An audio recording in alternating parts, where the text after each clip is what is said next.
Hey guys, welcome back to my channel. Today I'm going to be doing my labor and delivery story, but I am not doing my labor and delivery story for Kyan. I'm doing my labor and delivery story for Jeydon. Yes, he is 4 years old, but he is my firstborn, and I never did one for him because I wasn't doing YouTube when I had him. So I figure I'll go ahead and do his. Now I'll insert pictures and stuff, and I don't want him to grow up and be like, why did you make one for Kyan, but you didn't make one for me, Mom? So I am going to make his first, and then next video will be Kyan's labor and delivery story. Also, sorry if you hear noise in the background. I have Kyan laying in the floor on his little playmat playing with a toy, and Jeydon is also in the room. So sorry if you hear any background noise, but I am a full-time mom, so that means filming when you have kids in the area. So my due date was March 3rd for Jeydon, and March 3rd came and went. Jeydon was nowhere in sight. I was not dilated at all, hadn't had any contractions, nothing. So we knew this kid was most likely not coming for a while. So my doctor told me, he was like, you know, you're a very tiny girl, you cannot have a very large baby, so next week is as long as I'm going to be willing to give you before we do an induction. So my appointment that time was on a Monday, and he told me that I needed to come into the hospital on Sunday night if I had not gone into labor on my own to be set up for my induction. Well, Sunday night comes, Monday I would be 41 weeks, so Sunday comes, and Saturday night, I was up all night having the worst back and hip pain I had ever had.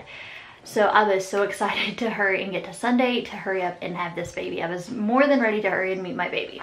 Sunday comes, me and Chris get everything ready that we needed to have because we knew the baby was coming. And we got everything ready. We moved this packing plate where we wanted it. We made sure that all the laundry was folded, that the care for our dog was set up, all of that good jazz. So we leave the house at 6 to go to the hospital because I had to be there at 7 to get all signed in and get set up for the induction process. So I get there at the hospital at 7. They told me that I could go ahead and eat because at midnight was when they were going to start the actual induction. That was when they were going to be starting my Pitocin. They were going to give me Cervidil once as soon as I got there, and hope that the Cervidil kick-started labor. But it turns out I was already going into labor when I got there, that was what the hip and back pain was from. I had dilated to a 2 and was effaced to 90%, I think they said. So they gave me the Cervidil, and that caused some contractions. I got to eat. I sent Chris out for rallies and got a mushroom Swiss burger and a water. So that was what I had. And then midnight came, I was still only dilated to a 2, so they went ahead and started me on the Pitocin. And the Pitocin was horrible. Like, when people tell you don't get induced, the contractions are so much worse, they are not lying. I thought everybody was lying because they told me, because when I would tell people that I was probably going to have to be induced, they'd be like, oh, I'm so sorry, the contractions are so much worse. They really are. Like, when I got there, my contractions were like, they were bearable, they hurt, but like I could totally deal with them. So when they asked me when I wanted my epidural, I was like, I don't know. I knew I wanted it because your girl is not able to do that, no medication. So I knew going in that I wanted it, but I wanted to experience some of it before I got it. So they were like, yeah, you know, we can have the guy come up, go ahead and get you your epidural. And I was like, no, it's okay, I think I'll wait.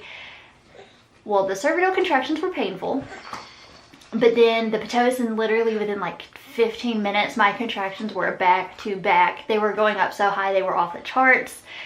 It was excruciating. There was no possible way I could have done that for the rest of the time that I was in labor. There was just absolutely no way. So I was like that for, I think, about an hour, and then finally I called him. I was like, nope, you're gonna have to come give me that epidural, give me something. So they gave me a shot of morphine until the guy who could come give me my epidural got there.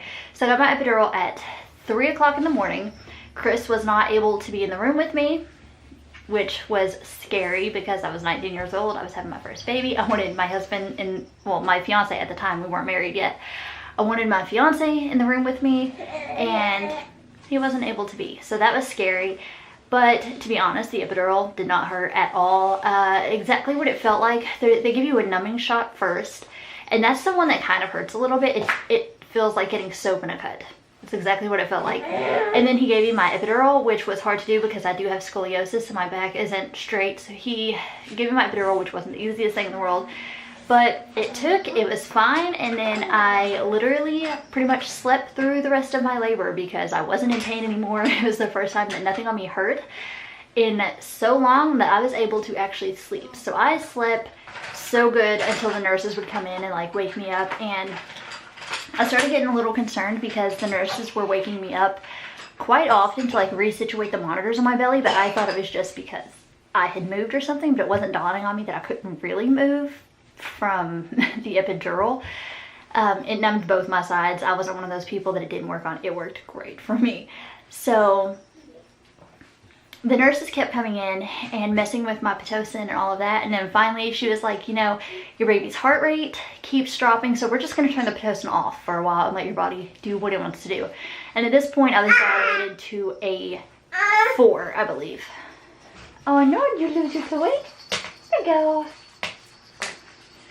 So at this point I was dilated to a 4, and I was like, okay, you know, it's probably already kick-started, we're good. So she turned my Pitocin completely off, and then I was in labor for another hour or so. I didn't know if I was having contractions or not because I didn't feel anything.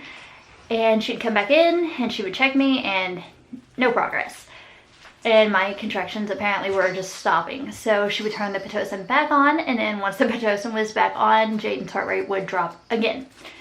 So they just kept turning my Pitocin off and on, instead of doing like an emergency C-section or anything, which now that I think about it, I totally would have just rather have an emergency C-section than his heart rate keep dropping. Well, his heart rate just kept dropping, and they would just turn it off and on, and then they would have me like roll to a different side and all of this stuff. Well, finally it was like 12 o'clock in the afternoon, and I woke up because, like I said, I slept through 90% of my labor. So I woke up and they told me, so I woke up at like 12 o'clock and I felt pressure. It didn't hurt, it just felt like a lot of pressure down there. So I was like, okay, I'm gonna call the nurse in, and she came in and she checked me, and I was 9 centimeters dilated. So I was like, okay, we're almost there. Just about done. So literally 10 minutes later, I was like, man, I feel a lot more pressure. So I called the nurse back in, and I was dilated to a 10. And my mom had literally just left like an hour ago, because before that I was like 5. So she thought she had a while. So she left to go get some baby clothes because she's addicted. So she went to just go kill like an hour or 2 shopping for baby clothes, because I honestly didn't want anybody in the room when I was delivering except for Chris. So I called my mom. I'm like, you're gonna have to come back here. Baby's coming. I'm at 10. Get back here. So my mom comes out. Everybody that was in the room waiting with me leaves, and everyone that was waiting in the room with me is sent out of the room so that I could push, because that was what I wanted. Well, I'm pushing and I'm pushing and I'm pushing. I pushed from 12 o'clock until 3:45 trying to get him out, and his heart rate just kept dropping and kept dropping. And finally I see the nurse just leave the room. She didn't say anything to me. She just left the room, and then came back with my doctor, and they literally just said, give me suction or vacuum. I can't remember which one it's called. It was suction or vacuum. I don't know. And at this point my epidural had wore off, because while I was pushing, the nurse, oh goodness, the nurse sent out the anesthesiologist while I was pushing, because he came back to give me more of the medicine, and she sent him out because I was pushing and she figured the baby would be right out. Well, my epidural ended up wearing off at the very end. Like, I still didn't feel like ripping or anything, but I could feel all of the contractions in my stomach now, and it was horrible. It hurt so bad, but that's labor, that's having a baby. Well, so my doctor comes in and he says, give me a vacuum now. So before I know it, he has the vacuum on my baby's head, and he just rips him out. Because apparently what had happened was Jeydon's heart was dropping again extremely fast, which they did not inform me of. And he was stuck on my pelvic bone. His shoulders were stuck. His head had crowned, but his shoulders could not get out. So there was no way I would be able to push him out. I had apparently been pushing with his head crowned for 2 hours. Okay, this little nugget is joining us for the rest of the video. So I was pushing for 2 hours with Jeydon's head crowned, but I could not get his shoulders out. And we knew that I would not be able to have a baby that was over 7 pounds, because I have such a small frame, it probably just would not be possible for a baby to get out of there. So we knew that Jeydon couldn't be big, but it was supposed to be okay because they did an ultrasound and Jeydon was supposed to be like 6 pounds. Well, once they got Jeydon out, Jeydon was 8 pounds, 9 ounces, and 22 inches long. So he was a very large baby. But thankfully he got out, nothing hurt his shoulders got out fine. Once they got him out, his heart rate came back up, everything was fine. What was happening was the contractions were sending him into distress, where the Pitocin was causing my contractions to be so close together and he was not getting a break. They were sending him into distress, and that was what was causing his heart rate to drop. So I ended up needing to have a 4th degree episiotomy because of the size of Jeydon, and the recovery was awful. I had a C-section with this little guy, and the recovery with Jeydon was honestly 10 times worse. I would take the C-section any day as the recovery with Jeydon. It took 2 weeks before I could even remotely sit down without crying. I couldn't hardly walk. Everything just hurt. So yeah, that is my labor and delivery story with Jeydon. Insert some pictures of him. He looked just like this little nugget. Yes, he did. He looked just like him, yeah. So yeah, that's my labor and delivery for Jeydon. Sorry if it's all over the place. I don't get more than an hour of sleep at a time, so if that's why it seems like scatterbrained, that is why. So if you're wanting to see who the video is on, it is this one, in case you haven't watched my vlogs or other videos. This is Jeydon, and on March 10th at 3:45 p.m. I had this beautiful 8 pound, 9 ounce, 22 inch long little nugget.